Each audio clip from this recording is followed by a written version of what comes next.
Assalamu alaikum, Janab. This is Ahsan Patel, and I am discussing S2 A-level mathematics, confidence interval for population.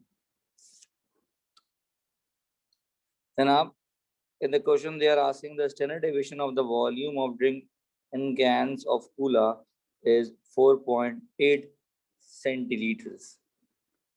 So standard deviation is 4.8. A random sample of 180 cans. So N is 180. And the mean volume in this 180 cans is found to be 330.1. Calculator 95% confidence interval. तो देखिए 95% confidence interval का मतलब है कि ये हमारे पास हमारा हो गया बेल शेप. 95% का मतलब है तो this is the middle value 95%. तो इसका मतलब है दिस इज 95%. अब ये वाली जी वैल्यू आपकी निकलेगी फाई इनवर्स 0.975 पे. जब ये वाली वैल्यू आप सी इनवर्स 5 इनवर्स 0.975 पे निकालेंगे तो दैट वुड बी 1.96. तो जनाब अगर हमें 95% कॉन्फिडेंस इंटरवल निकालना है तो इसका मतलब है यहाँ हमें 2.5% छोड़ना है और यहाँ हमें 2.5% छोड़ना है. तो दैट इज द रीजन कि वो 97.5% पे बनता है. तो अब हमें एंड पॉइंट्स निकालने जिसको हम इंटरवल कहते हैं. तो कॉन्फिडेंस इंटरवल हमारा कैसे बनेगा जनाब? ये बनता है जनाब mean value plus minus z value multiply by sigma upon under root n. So that would be 330.1 plus minus z value आई हमारे पास 1.96. सिग्मा हमारे पास है 4.8 और एन हमारे पास है 180. तो प्लस के लिए अलग आंसर, माइनस के लिए अलग आंसर. सो हमारा जो इंटरवल बनेगा दैट वुड बी 329.4 और जो एंडिंग वैल्यू वो बनेगी 330.8. तो कह रहे हैं पार्ट 1 में सेंट्रल लिमिट थ्योरम यूज करना जरूरी था. सेंट्रल लिमिट थ्योरम यूज करना जरूरी इसलिए था क्योंकि वहां पर नॉर्मली डिस्ट्रीब्यूटेड नहीं मेंशन था. एन की वैल्यू 30 से बड़ी थी तो हमें नॉर्मल डिस्ट्रीब्यूशन पे एक्स बार को लेकर आना था. नेक्स्ट क्वेश्चन में वो कह रहे हैं the standard deviation of the heights of adult males is 7.2 और मीन जो है वो 176 है और एन जो है वो 200 है. तो जनाब अब यहां से ये मैंने कॉपी किया.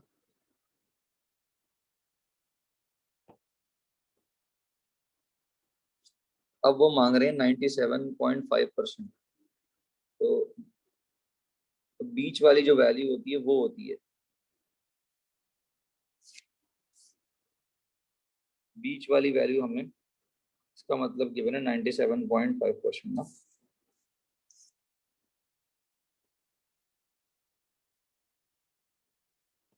सो बीच वाली वैल्यू अगर हमें 97.5% गिवन है तो इसका मतलब है ये वाली वैल्यू होगी 1.25% और ये वाली वैल्यू होगी 1.25%.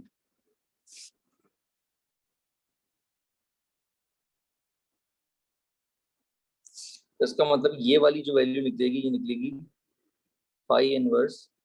अब 97 98 ये बन जाएगा 98.75% ना.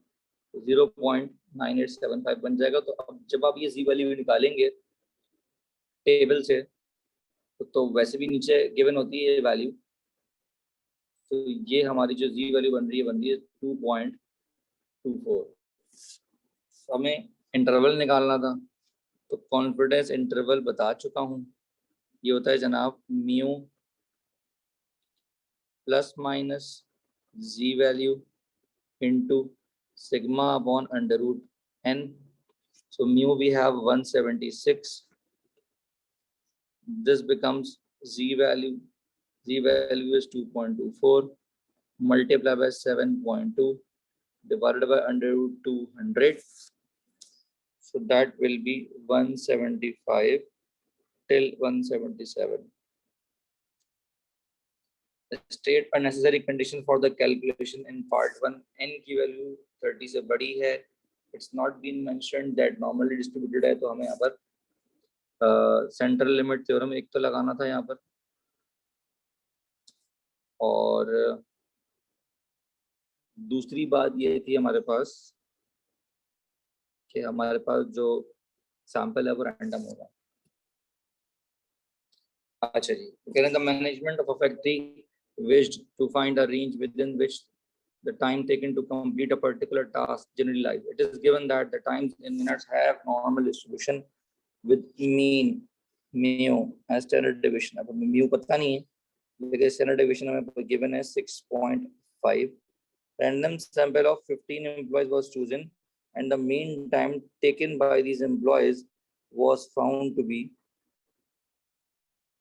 52. तो mu हमें 52 इन्होंने अब बता दिया है.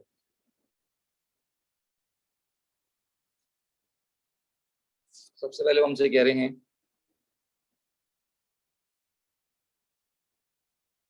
आपने यहाँ पर 95% कॉन्फिडेंस इंटरवल निकालना है, जो कि एक बहुत ही आसान काम है. 95% का मतलब है बीच वाली वैल्यू जो है वो आपके पास 95% है और कॉर्नर्स जो है वो आपके पास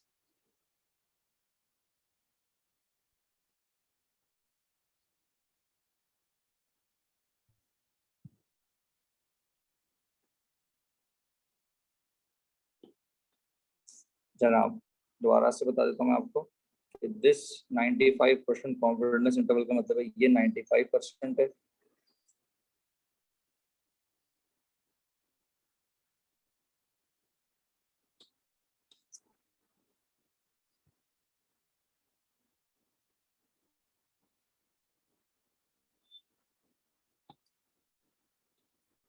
So this is 95%, this is 2.5%, and this is again also 2.5%.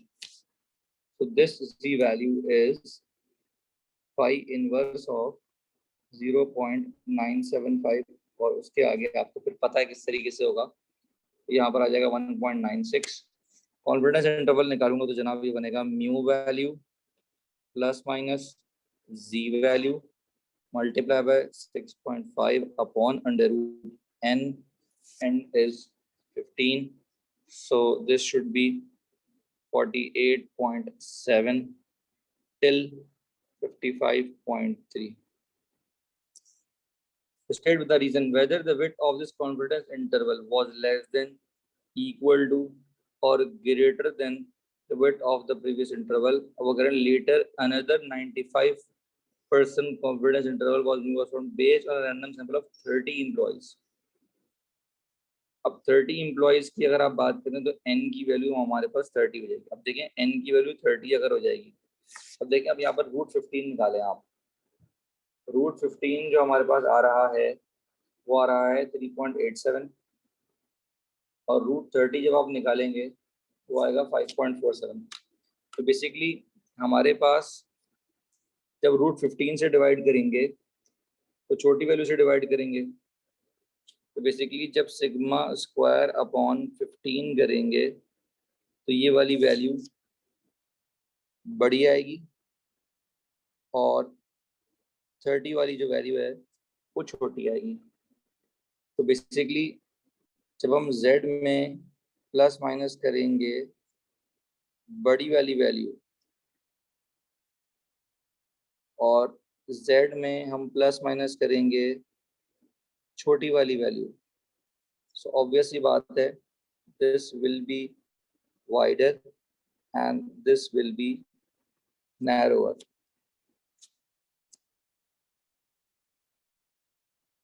Okay, यहाँ पर हमसे क्या रहे हैं, nutrition nutritionist wishes to investigate the mean sugar content in some cereal bars. He takes a random sample of 10 of the bars and measures the mass in grams of sugar in each bar. His results are shown below. Assume that the mass in grams of sugar in bars have normal distribution. Calculate a confidence interval.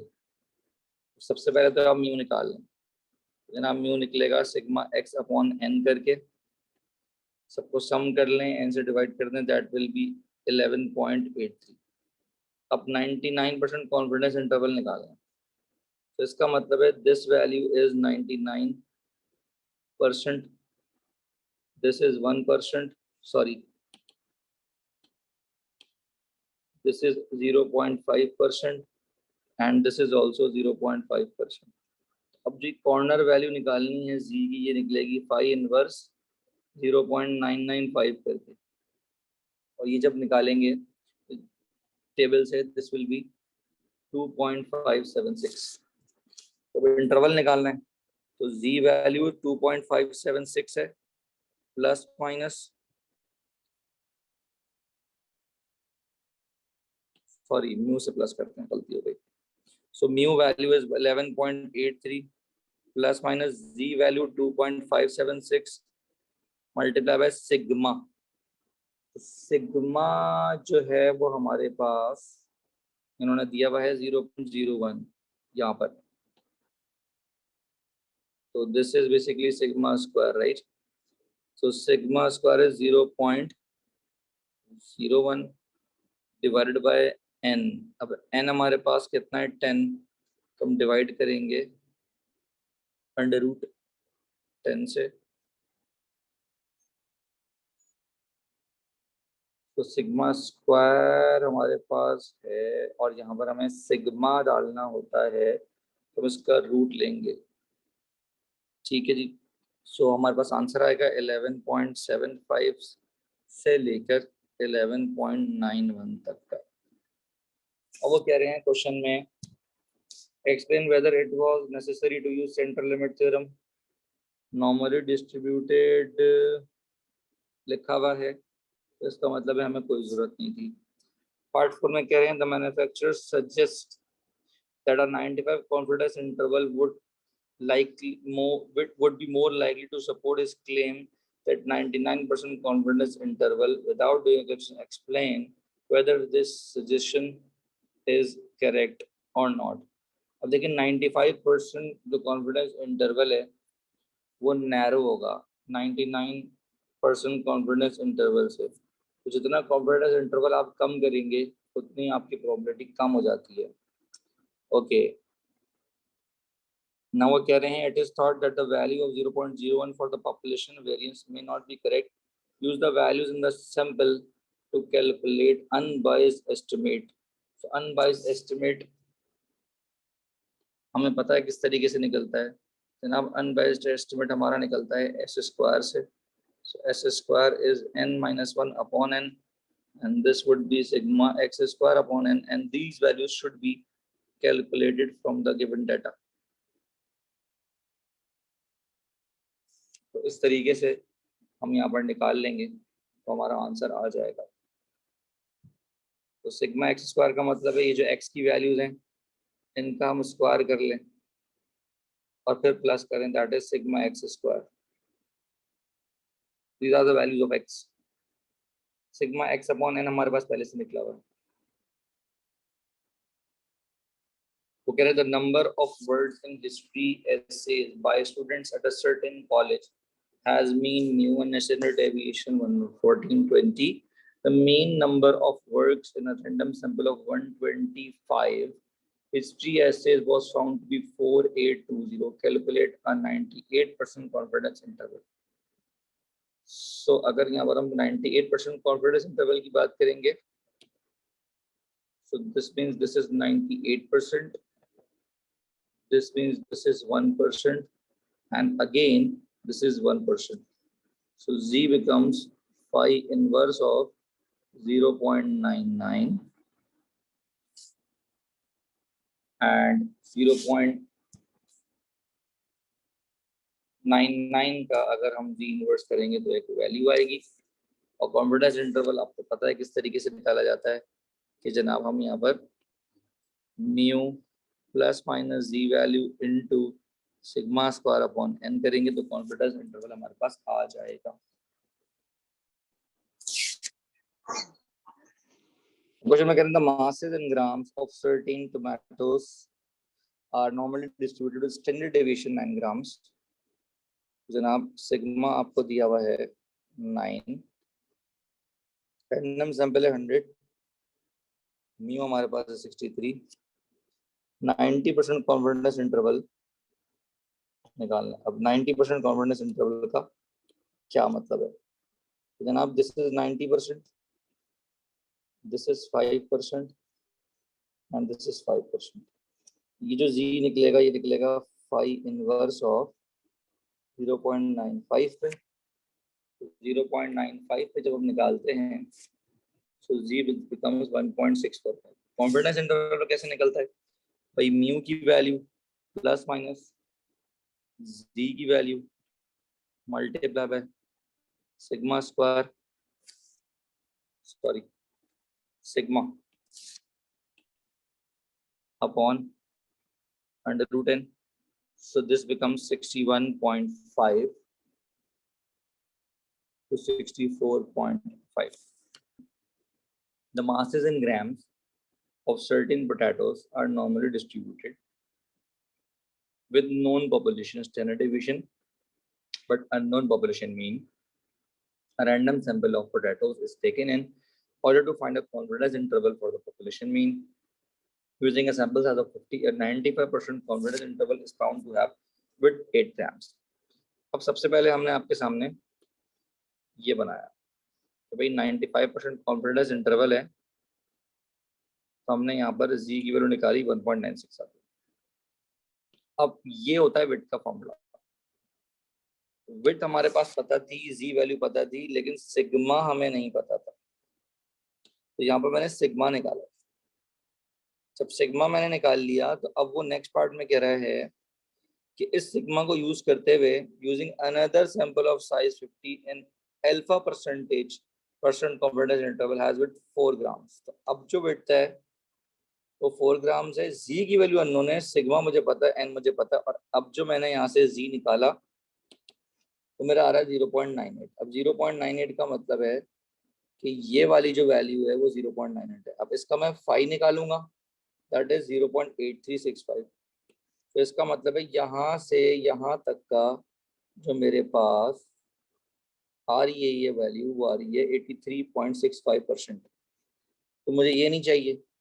अच्छा जी, मुझे तो बीच वाला चाहिए सिर्फ, तो जितना ये होता है उतना ही ये होता है। तो ये वाला जो निकलेगा 1 में से माइनस करके निकलेगा, 1 में से ये वाली वैल्यू माइनस कर दें तो ये वाली आ जाएगी। तो जितनी राइट वाली होगी, जितनी ये वाली होगी, उतनी ही लेफ्ट वाली होगी। तो इसका मतलब है कि अगर मैं 1 में से ये 2 दफ़ा माइनस कर दूं so my confidence interval should be 67.3%। अब नेक्स्ट पार्ट में क्या कह रहे हैं? अब दोबारा से 95% कॉन्फिडेंस इंटरवल है, विड्थ दी हुई है और सैंपल साइज n निकालना है। तो अब यहाँ पर हम विड्थ यूज करेंगे, जी यूज करेंगे, सिग्मा यूज करेंगे और n यहाँ से निकाल लेंगे। तो एक मुश्किल क्वेश्चन था जिसके अंदर उन्होंने वापस हमसे कॉन्फिडेंस इंटरवल भी हमसे निकलवाया। उम्मीद है कि आपको समझ में आया होगा।